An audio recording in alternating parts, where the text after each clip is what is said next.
Welcome, and thank you for standing by. At this time, all participants are in a listen-only mode until the question and answer session of today's conference. At that time, you may press star 1 on your phone to ask a question. Today's call is being recorded. If you have any objections, please disconnect at this time. I would now like to turn the conference over to Linda Lee. Thank you. You may begin.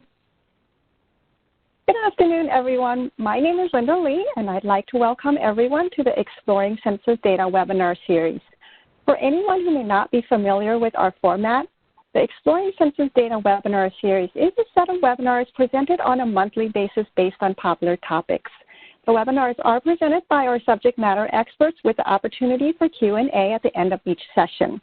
All webinars and Q&A sessions are recorded and will be accessible from the Census Academy's webinar tab once the recording and transcripts are available. Today's webinar on new businesses is the 6th in our series for this year. This is our 3rd installment of the series. We have all of the webinars from our previous series archived on census.gov, or you can also access them using the link provided on this slide.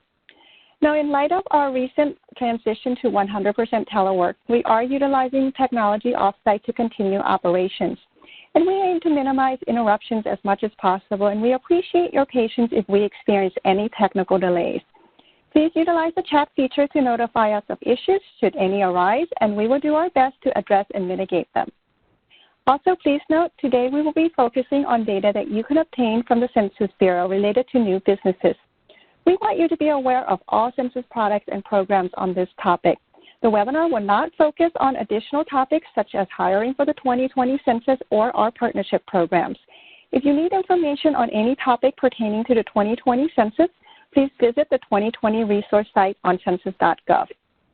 Today's webinar will be presented by Mr. Adam Grundy and Mr. Caleb Hopler. Mr. Grundy is a supervisory survey statistician with our economic program specializing in outreach activities. Mr. Hopler is a survey statistician with our demographic program, the American Community Survey.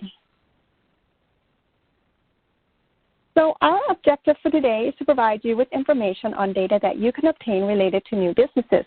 In today's webinar, we will dive into multiple census programs in order to showcase the various types of data that you can obtain from the Census Bureau related to new businesses.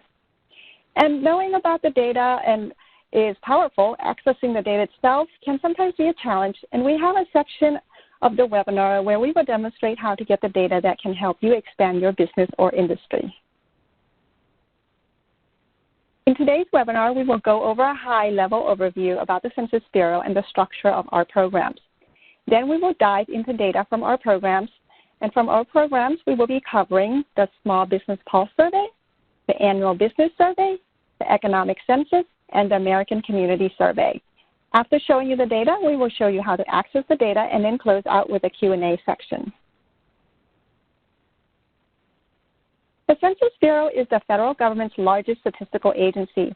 We conduct over 130 surveys each year with our well-known surveys listed here.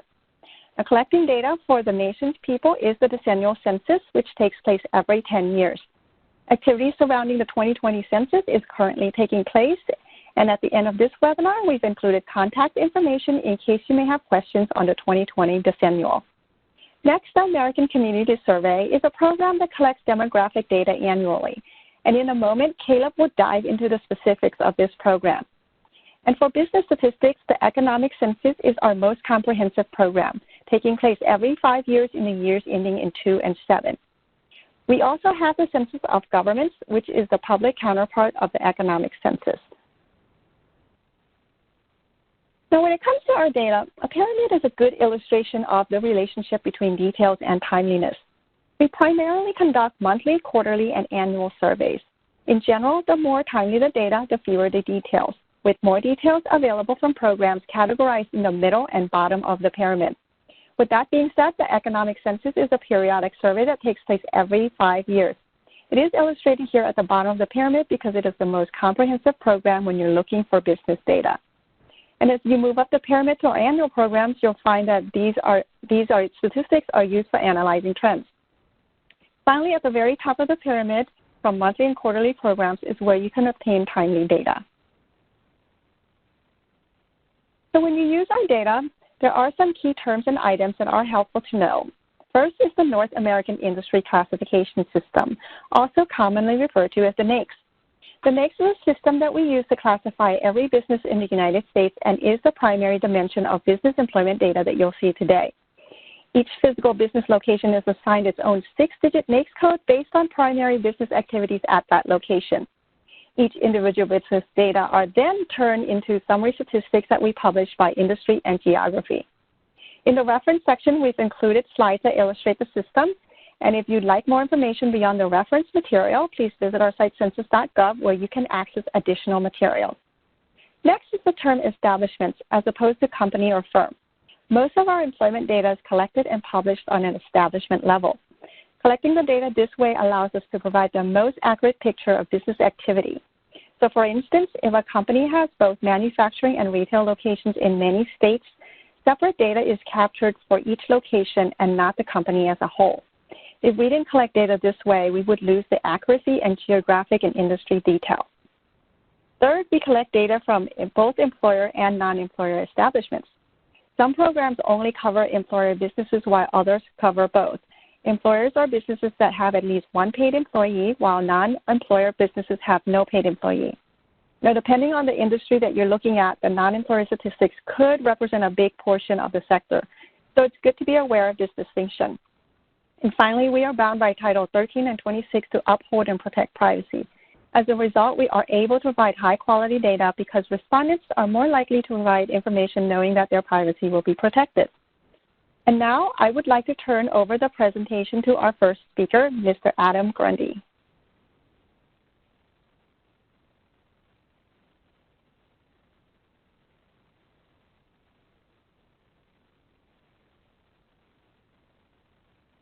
All right, thanks, Linda. My name is Adam Grundy, and I'm a supervisor in the Data User and Trade Outreach branch in the Economic Directorate of the Census Bureau. Today, I'll be guiding you through some of the new and unique surveys and data tools that showcase census data on new businesses. The first survey we're going to take a look at is a new experimental data product called the Small Business Pulse Survey.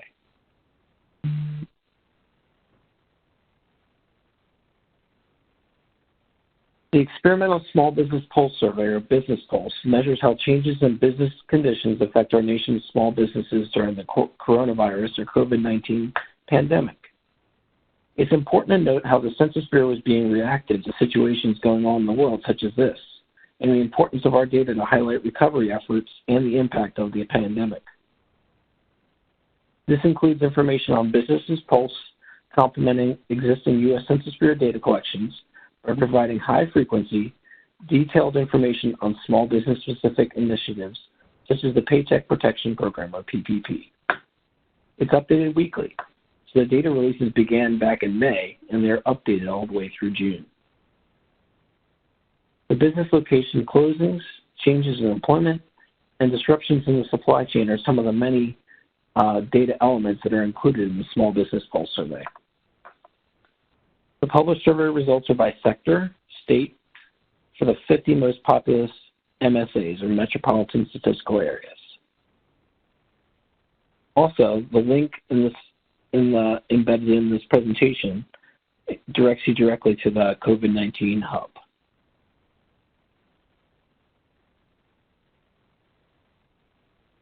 This graphic is one of the many data tables that can be displayed in the Small Business Pulse Survey dashboard.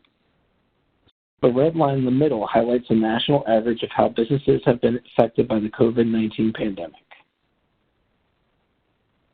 38.2% was the national average during the week of June 14th through June 20th. Sector 72 was one of the sectors of the most impacted businesses, with 69.1% impacted businesses during the week of June 14th through June 20th. This is another way of showcasing the impact of the pandemic on businesses in the United States. This map allows for filtering on different survey questions in the business's response. For example, this survey question was taking a look at the overall impact on the businesses affected by the COVID-19 pandemic, and the survey answer was by large negative effect.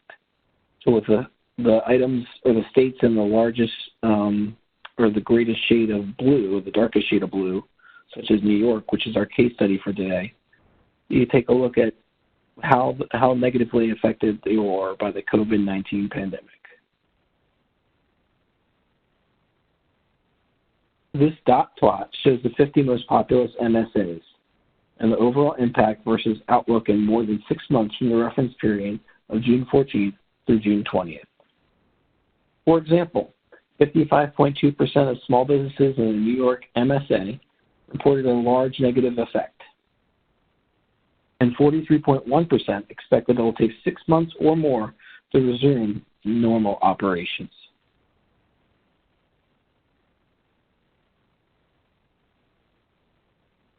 This is another one of the many graphs that can be created with the Small Business Pulse Survey dashboard.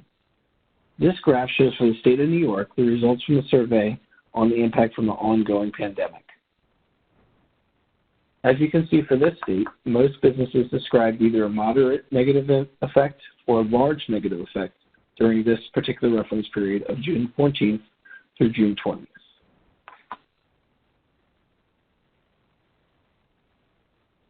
The next survey that highlights a lot of different things with the new businesses in the U.S. is a new survey called the Annual Business Survey.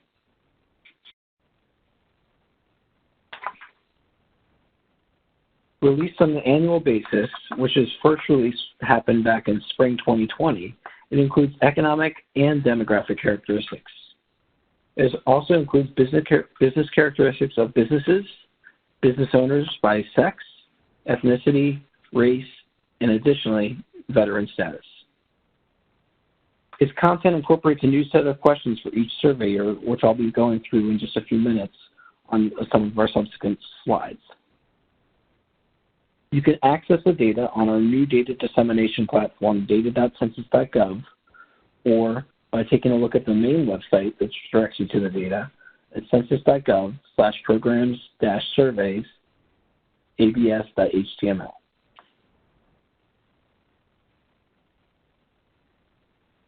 The Annual Business Survey is a joint project between the Census Bureau and the National Science Foundation, or NSF, National Center for Science and Engineering Statistics, or NCSES. It's conducted annually as mandatory under Title 13 protections.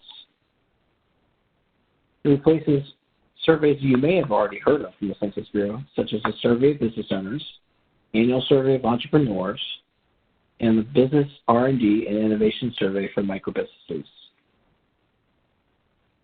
In the Annual Business Survey, they removed the Innovation section from the Business and R&D Innovation Survey, which is now called the Business R&D Survey, or BURDIS.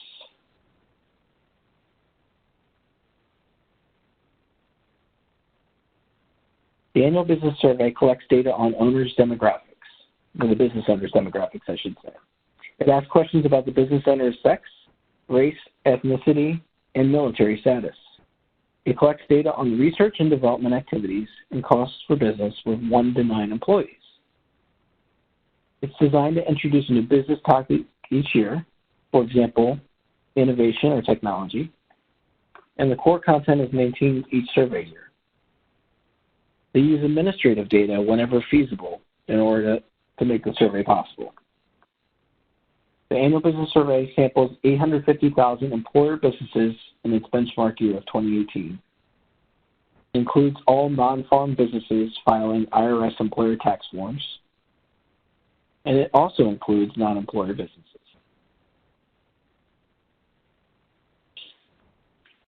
The Annual Business Survey also displays some great data about minority-owned, women-owned, Hispanic-owned, and veteran-owned businesses in the United States. For example, the Annual Business Survey showed that there are 1.1 million women-owned businesses in the United States during the 2017 survey year. As I mentioned before, the survey adapts as we go forward in different years of the Annual Business Survey. For example, in 2021, a new data element is on digital technology and financing, as you can see on the bolded list located on the 2021 column.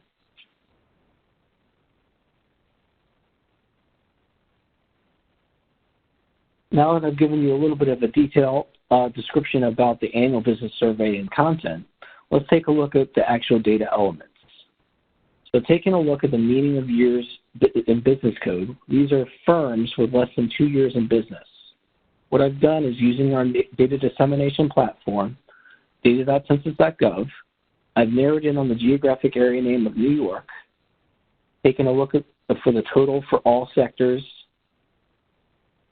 and we can see that there's 67,712 for all employer firms, according to the survey year 2017.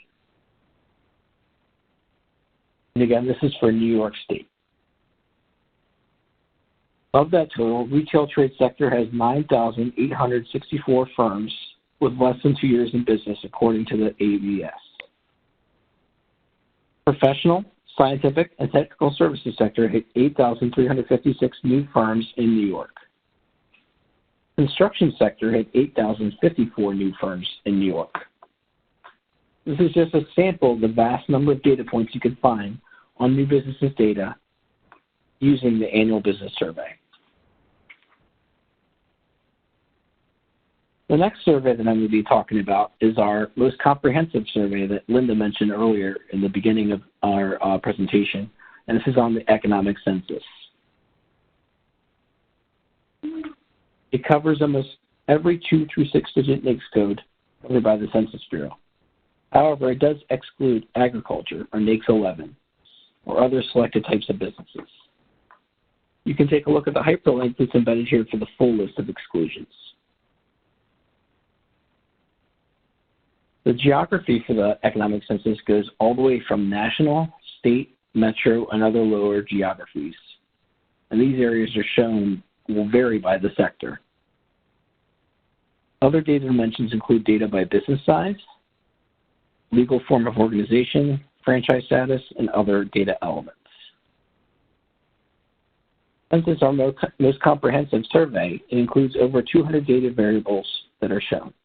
It includes the number of establishments, employment, payroll, and sales, plus sector-specific variables such as inventories, assets, expenses.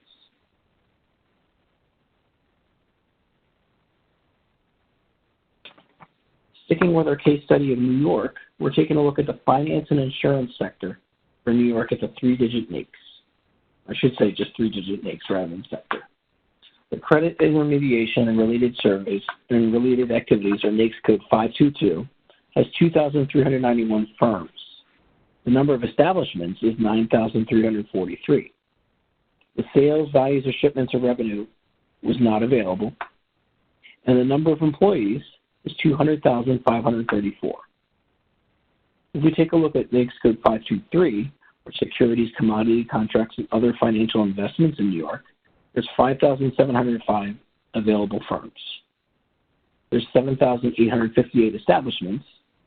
And for this particular NAICS, the sales was $200,762,200,000, since this is in thousands of dollars, as you can see in the parentheses. The number of employees is 192,482. And I've sourced this as the 2017 economic census, and this table ID can take you directly to this data element in data.census.gov, our data dissemination platform. This frequently updated graphic shows the states and sectors that have released data from the 2017 economic census. This infographic is updated almost weekly, but you can see that the last time we had new states or sectors released for the economic census was on June 25th, 2020. Each state has released data, or at least part of the data for the economic census at this point in juncture. On the bottom right, you can see 83% of all the total data releases have been released for the economic census. You can select a sector from the menu at the top, such as construction or manufacturing, and you can take a look at by clicking on the actual hexagons of each state. For example, I'm highlighting Pennsylvania here, and that will take you to deep embedded links to take you directly to the economic census data directly from data.census.gov, so you won't have to search from scratch when you get to data.census.gov. It takes you directly to that state.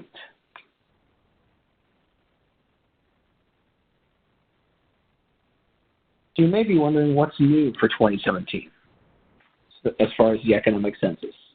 There's different geographic areas that we've been able to publish for the first time in this 2017 economic census.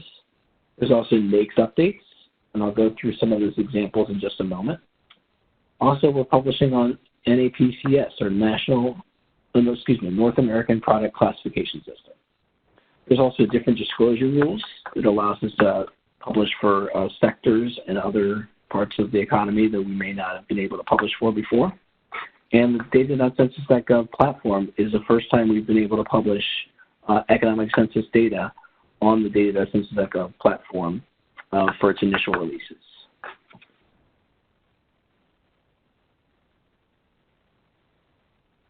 One of the things that we instituted for the 2017 economic census was a series of fun facts. These used the actual coin design for each state that was designed by the U.S. Mint. In this case, we were taking a look at our case study of New York, and this particular fun fact sticks with New York-based statistics. So in this fun fact, it says the 26,296 finance and insurance, or NAICS 52, establishments in New York reported average annual payroll per employee of $194,317 in 2017. You can take a look at the full list of these fun facts for each of the states that have been released so far in our library for the census.gov / economic census, and looking at the visualizations from that page on.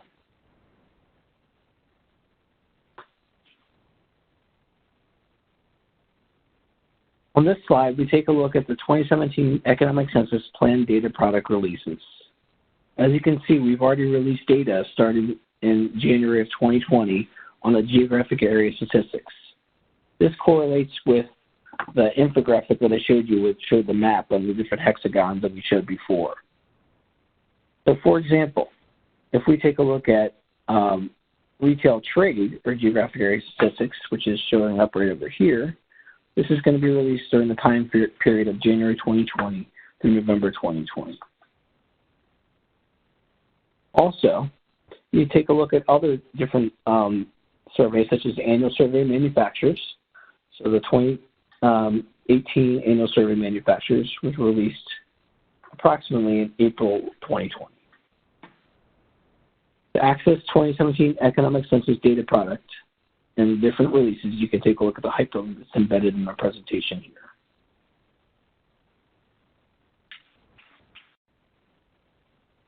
The next dashboard I'm going to be describing is for our COVID-19 Data Hub. In this Data Hub, you can take a look at all the different affected businesses, population, employer establishments, and non-employer establishments based on the COVID-19 pandemic. In this particular case, we're taking a look at New York State, as you can see for the selected state up here.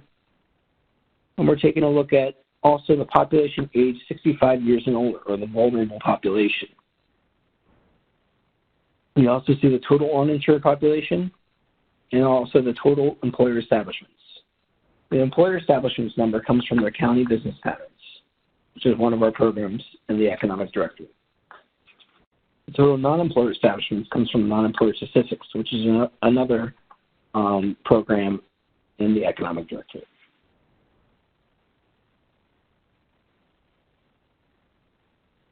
This is a zoomed-in version of the COVID-19 dashboard. So taking a look at the total number of employees in New York State for businesses, we see 8,261,269 employees. On the right-hand side, we see other different things for the health insurance coverage by age. So, for example, Medicare only, Medicaid only, and VA healthcare only, and also 2+ insurance. Those are other types of data elements you can see in here.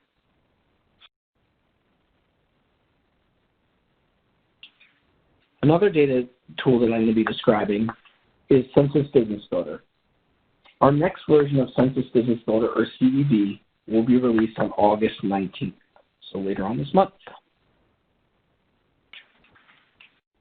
This is an example of what the dashboard looks like in Census Business Builder Regional Analyst Edition. We're taking a look at the accommodation and food services sector, which is selected up here in one of the variables here. The location is New York, to stick along with our case study. And after I've selected the employer establishments for my variables, which is all employer establishments up here, you see there's 54,923 employer establishments in New York. Keep in mind, you can also drill down into more data elements by clicking on the Create Report button in Census Business Builder.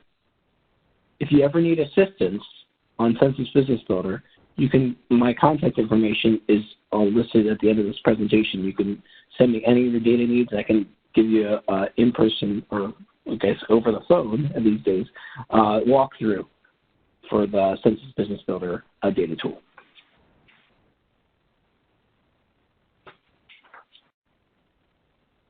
The last data tool I'm going to be talking about is data.census.gov. You may have seen me shown some different screenshots from data.census.gov because it's our new data dissemination platform. This is an example of what the data display looks like for the data.census.gov data tool.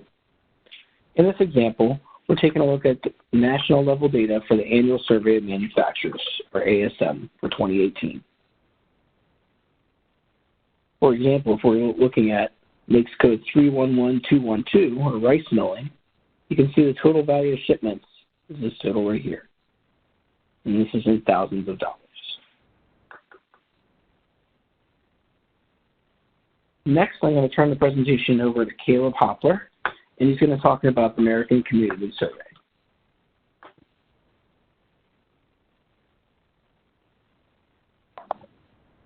All right, thanks, Adam.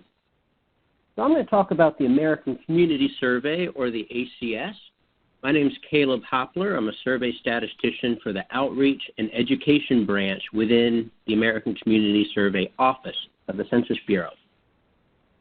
So first of all, before we begin, I just want to make something clear real quick, that we can't actually make inferences about new businesses or employers themselves through the ACS. We just don't capture that information in the American Community Survey. Other programs that Adam was going through of the economic programs, like the Annual Survey of Entrepreneurs, for example, might be a better choice for that. So when I'm talking about the American Community Survey, think a focus on target market and workforce demographics when it comes to new businesses. So a quick background into the ACS. It is the nation's most current, reliable, and accessible data source for social, economic, housing, and demographic data at many, many geographic levels. We provide topics such as age, commuting, income, employment, and I'll get into some more on the next slide. 3 key annual data releases, very important to understand about the ACS, is that we have 1-year estimates, 1-year supplemental estimates, and then our 5-year estimates. There are population thresholds by geography in the econ programs, and I want to draw your attention that for our estimates, it's actually our population thresholds are within our estimates themselves. So therefore, our 1-year estimates are ideal for large populations, such as at 65,000 or more in population. 1-year supplemental estimates can provide data for smaller populations at 20,000 or more in populations. And then finally, to get to very small populations, you will want to use 5-year estimates. These actually have no population threshold, so therefore all areas are covered. As you can see on the screen on the right side, you can check out class of worker, a little bit of different example information that might be useful for your target market research when you're looking into new businesses that the ACS can provide. The ACS provides detailed information about the population and workforce in local communities that can help businesses choose appropriate locations for a new store, office, or warehouse, And these topics include labor force status, like the employment or unemployment, full-time or part-time status, the means of transportation to work and travel time to work, so think commuting, income and occupation, such as household income, earnings, occupation and industry. Also education, the highest level of education attained or the field of bachelor's degree.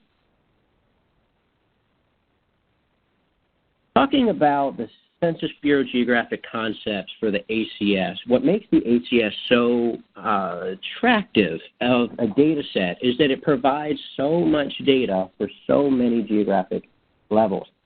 In fact, it actually provides more than 805,000 geographic areas to cover over 35,000 communities. So when you're taking a look at this slide, looking vertically, you can go from nation at the top all the way down to block groups. Those are actually nested within each other. So for example, a line extends from counties to census tracts because a county is completely comprised of these census tracts. And a single census tract cannot cross a county boundary. But then once you start looking over to the left or to the right, you're going to see these are more statistical boundary areas, so such as urban areas, school districts, and state legislative districts. These aren't actually going to necessarily coincide or nest inside these other geography levels. So to go over an example of this, let's just say that you are creating a new business and you're wanting to understand your target market demographics. If you're wanting to set it up in El Paso, but you want to get an idea where exactly is going to be the best location for this new business, first of all, in El Paso, Texas, take a look at the state and understand if the state holds good data for what you're looking for. If it does, now let's drive in a little bit more to check out the county of El Paso, and you can compare that county with all the other counties in Texas. If you believe that the county of El Paso is the better location for you, drive in a little bit further, more granular of a level, and you can check out the census tract here. So you'll be able to understand even further into that county, look for the better general area. So now let's say you have a great idea of within that county of the census tract you want to look at, but now you're wanting to switch to think of your workforce characteristics. Let's just say you want to think about your commuting aspect for your employees. Go within that census tract, and you can go by block group and other census tracts, if you will, to understand those characteristics and how they play into each other. And that's a little bit of an example how these geographies can play into assisting you in locating your new business area. Just an example. So there are differences between the Census Economic Programs and the American Community Survey, which generally handles more of the demographic side of data. So for the estimate base, when we're talking economic programs, Adam is talking about the establishment location. But when we're talking ACS, we're actually talking about the household. So it's not going to be the individual, and it's also not going to be generally where the person works. It is actually where they live at their household level within the communities and the geographies that you're looking at. So just to let you know, there are some tables that are set to data for the workplace geography, but those are few and far in between, and they will be explicitly stated on the table themselves. So generally, all of our other tables are at the household level. Checking out our industry data, Economic Programs uses the NAICS, which Linda talked about a little bit at the beginning of this presentation. ACS puts its data to census codes. In the interest of time to check out census codes and how they relate to NAICS, I would recommend just taking a quick search in our census.gov website for census codes, and you'll be able to understand the differences there and also how they relate. And finally, for geographies, so there are different geographies that are a little bit, different between economic programs and ACS, but ACS also has some extra geographies. So for zip codes, ACS actually goes by the zip code tabulation area. This is more of a statistical boundary. And then for tribal areas, whereas economic programs will have a tribal business that they will, so it's a business establishment, but they will code it as tribal. The ACS looks at the area, so such as a tribal census tract, for example. So that is going to be a separate coded area. And finally, for public establishment on the economic programs like the local government or the state government, we're going to have public areas. That can include a school district or a state legislative district, or we have other kinds as well. And finally, for extra geographies, ACS provides some data at geographies like the census tract, urban or rural, and then finally PUMAs. PUMAs are the public use microdata areas, and this is utilized with our microdata access. So from this slide, you can see the results from the data collected by the American Community Survey. The first result is how employers, federal agencies, and federal government contractors help provide employment opportunities based on the workforce data, as well as ensuring an equal employment opportunity. The third result here is seeing information on growing or declining industries and occupations that help estimate the changes in the economy. The ACS is the primary data source to understand local conditions and trends throughout the United States, so it is a rich source of information for businesses. The ACS provides critical information businesses need to make investments and operational decisions that then generate economic activity, boost employment, and improve the standard of living in communities across the country. ACS data are used to, as you can see on the slide, determine when and where to open new facilities or expand existing ones based on the population and demographic trends. Also create effective marketing or merchandising strategies to better serve your customers and investors. Inform hiring decisions and workforce evaluation. Forecast growth and sales to make better strategic decisions. Stock shelves with goods suited to local household incomes or demographics. Invest in infrastructure improvements, and finally also to perform risk analysis. We feature several videos in the library section of the ACS website showcasing how ACS data are being used by the business community. So for one example, we have a video showing how Target uses ACS data to better serve their clients and customers. And we have another video on how the Greater Houston Partnership, an economic development organization, uses ACS data to help them understand how their population is changing and then encourage economic development in Houston. You can follow the link at the bottom of the slide to check out these videos and more. Taking a look at ACS data in action, how our data is being used. So participating in the ACS gives communities the information they need to attract businesses. For example, the Maricopa Association of Governments uses ACS data to create commute shed reports. These reports show the area from which a worker can commute in 30 minutes or less to a given location, such as a major intersection, and provide a useful picture of the residents, the workers, and employers near a given location. The reports present ACS data on educational attainment, median household income, median age, occupation, and other data sources for the commute shed. So these reports are meant to be used for economic development opportunities with potential businesses locating throughout their region. Here's another way that our ACS data has been utilized. So a successful high-end component manufacturer for mountain bikes considered opening his own bike shop to sell manufactured components along with mountain bikes and other components. He used data from the ACS to identify potential customers. He was looking for young professionals with moderate to high median household income that he could then market his new business. He also used census business data to identify locations where sporting goods stores are located. These data are not identified these data not only identified possible competitors to his business, but also potential businesses to collaborate with by opening a leased department within a larger store. So I'm going to switch over to data.census.gov to show a quick live demo. So Adam talked about data.census.gov, and this is our newest and latest main data dissemination platform.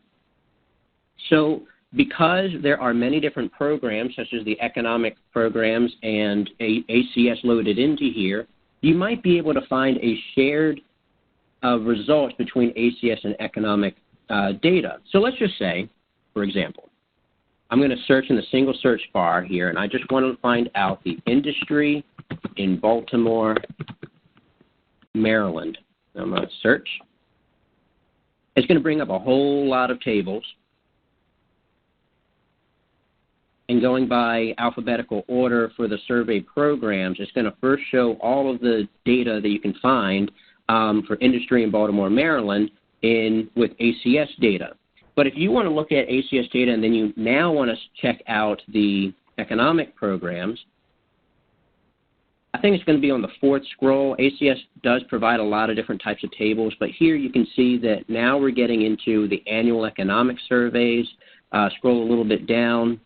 We're going to get economic census and more.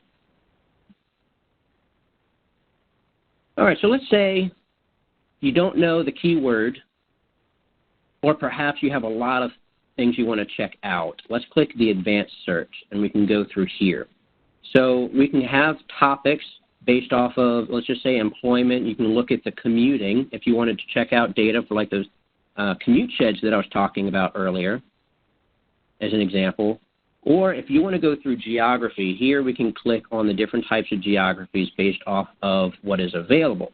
So here you can see I landed on the zip code tabulation area. This, as a reminder, is the ACS side of the zip code. So we don't use zip codes as the geographic level for our ACS data. We use the ZIPCA. So if you're wanting to find the actual zip codes using economic data, you're going to scroll down here until you see the 5-digit zip code. So that is the difference between those two when you're going to access them on data.census.gov. Since I'm showing these differences, I'll also talk about place. If you are trying to find a census-designated place using ACS data, it's simply place towards the top. And I can click here, and I'm going to find the CDP, census-designated place. I'll also find cities and towns. But on the economic side of things, I'm going to scroll down until I find economic census place. And here we find all of the different ones that will be loaded with economic program data. Okay, so starting back over, let's just say that here we're going to check out, we want to look at DP03, which is our selected economic characteristics. If I click directly on here, it's going to bring me straight to this table where I can then customize.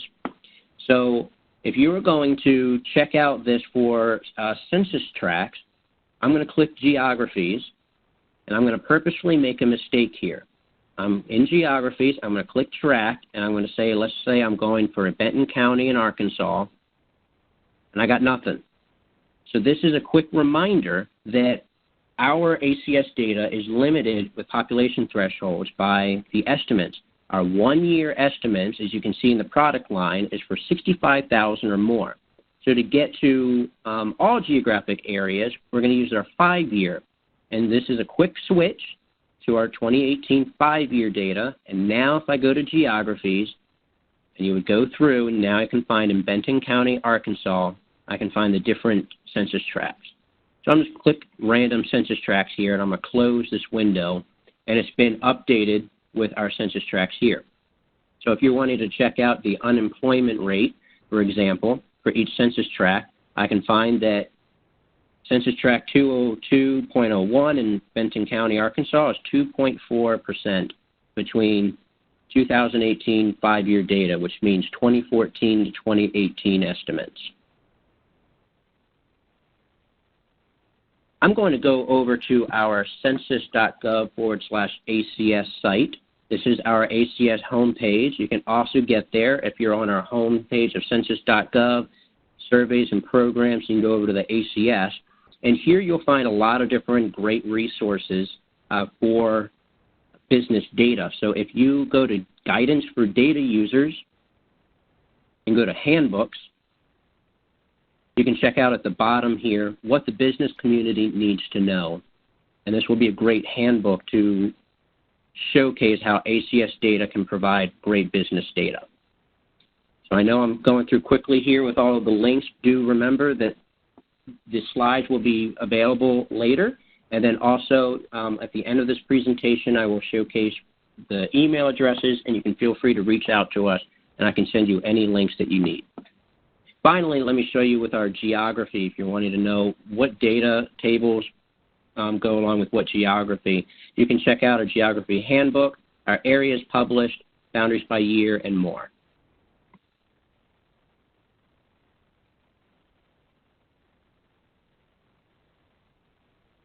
Other ways to access our data are quick facts.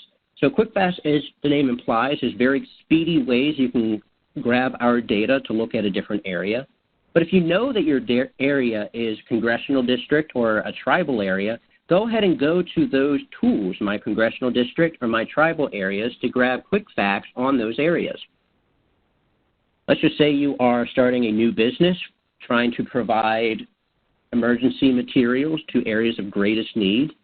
On the Map for Emergency Management is going to be a wonderful tool for you to be able to access data on federally declared emergencies, such as the current pandemic, and you can check out the ACS demographic areas to find out where these products or services need to go to. Census Business Builder is a wonderful tool that marries both economic and ACS data so that you can visually see in reports or maps what you're trying to look for, as Adam talked about earlier. I went over data.census.gov already. If you want to map your data, the Geography Division of the Census Bureau provides tiger line shapefiles and also provides tiger line shapefiles with selected demographic data, which are pre-paired with selected ACS estimates. Finally, API, or the Application Programming Interface, provides great access to data that can continually update your programs and apps. So one last thing before I turn it over for questions and answers. If you use ACS data, please stay in touch by telling us how you use this data. So for example, have you or your organization used the ACS to make an important decision, help your community, or expand your business? If so, please visit the link at the bottom of this slide to share your story and explore how data enthusiasts across the country are using ACS data in creative ways. By doing so, provides further support for the importance of the data we collect here at the Census Bureau, and is a great way to further promote our data. I will now turn the presentation back over to our host as we move into our Q&A session. Linda? Thank you, Adam and Caleb, for presenting our audience with a wide array of information on data related to new businesses. And thank you, everyone, for your interest in our data and for attending today's webinar. Before we begin our Q&A, if you have questions regarding the 2020 decennial census, please use the contact information provided here. We also listed information for our data dissemination specialists, and this is for anyone who may be interested in hands-on in-person training. We have specialists assigned by geography that will be able to provide you with this service. Also in the room, well, in our virtual room today, we have subject matter experts. So as you ask your questions, you may hear other voices other than mine, Adam's, or Caleb's. And as a reminder, we're focusing our Q&A on today's topic. And if you have questions on other topics, please feel free to contact us using the information provided here, or send us an email to census.askdata@census.gov. And now we'd like to open our phone lines for Q&A portion of this session. Operator, at this time, do we have questions in the queue? Thank you. We currently do not have questions in the queue, but if you would like to ask a question, please dial *1 unmute your phone and record your name clearly. If you would like to withdraw your question, please press star 2. Again, to ask a question, please press star 1. It will take a few moments for the first few questions to come through. Thank you. While we're waiting, I wanted to mention when Adam had discussed the COVID-19 Data Hub, I wanted to mention another program that we do have that may be helpful for you in doing research on businesses is the Business Formation Statistics, which is available on the COVID-19 Data Hub. You'll be able to get weekly data on the number of business applications at the national, regional, and state levels. The site also provides interactive graphic available for you there as well. I highly encourage you to check it out if you haven't done so already. Let's check back with our operator again. Yes, we do have our first question. Your line is open. Hi there. First off, I wanted to say thank you guys so much for the Census Pulse survey. I work with my company loves the Census Pulse, and we have several products that we've used it with, so thank you. My functional question is I'm struggling to get used to the new census interface, and I was wondering if there was an easy way to pull data for a period over several years at once, say unemployment or new establishments by some demographic indicator at any geography, just how to do that quickly or most efficiently.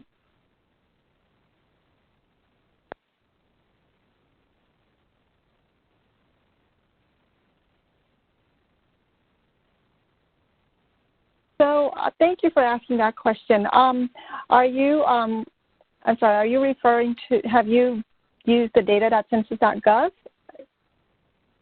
Yes, I've been trying to use data.census.gov and just figure out a way to pull several years in one poll, and I'm struggling a little bit. Okay. Hold on one moment, please. Caleb, would you happen to know how to do that for the ACS side? Yes, on the ACS side, I do. Let me go back to the live demo of data.census.gov. Okay, so let's just say B01001 and do a table here. So there are, while this loads, there are different ways, go ahead and search. There are different ways to download data through data.census.gov. I recognize this is not the Pulse survey, but since I don't work with that, I'm going to showcase the ACS. But it's the same principle. So there are two different ways generally to download data. As you can see here, so first of all, when I went here, I went to make sure that when I was viewing on a table that I customized the table. And then so here, you can click download, and this option will allow you to download the different years all at once, whatever's available for that data table you're looking at. And then you just simply download now, open up the zip file. Now, the thing about this download is that currently, since this is a new platform, this is a work in progress. So currently, it is only set up to provide data in a, how do you say, like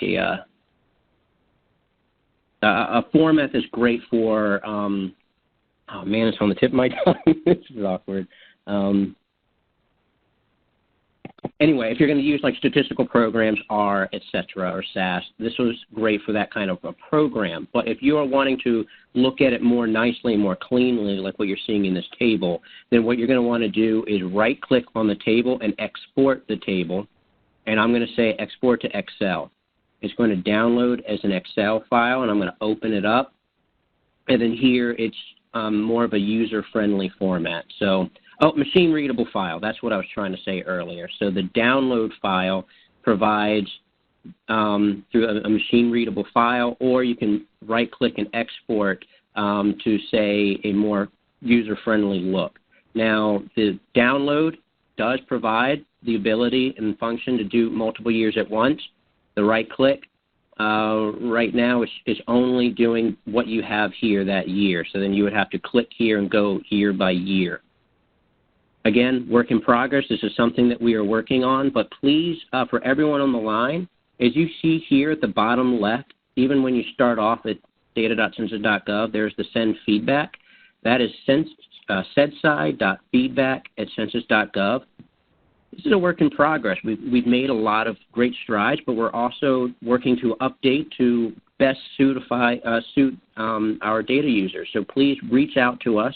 I know personally that this feedback group checks out the feedback constantly and prioritizes based off of the feedback that they receive. I hope I answered your question. Yes, you did. Thank you so much. And no questions about the poll survey. Just wanted to say thank you and looking forward to the new round of data. Thank you. Thank you. Thank you, Caleb. We are showing no further questions at this time. If you would like to ask a question, again, please dial *1 and clearly record your name.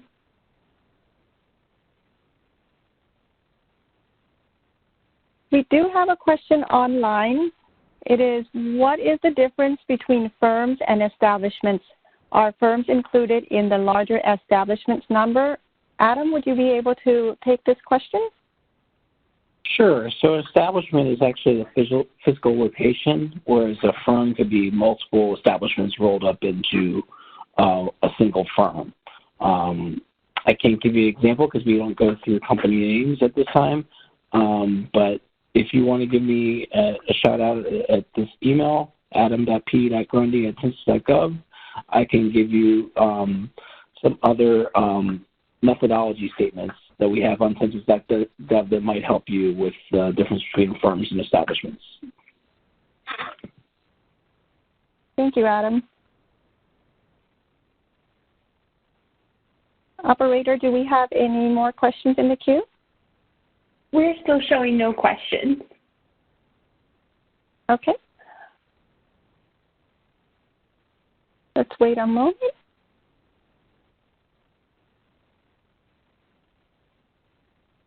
Okay, so with no further questions, I'd like to express our thanks to everyone for attending today's webinar. And if please visit census.gov, where you can find a recording in about 5 to 10 business days. Have a great day. This concludes today's presentation.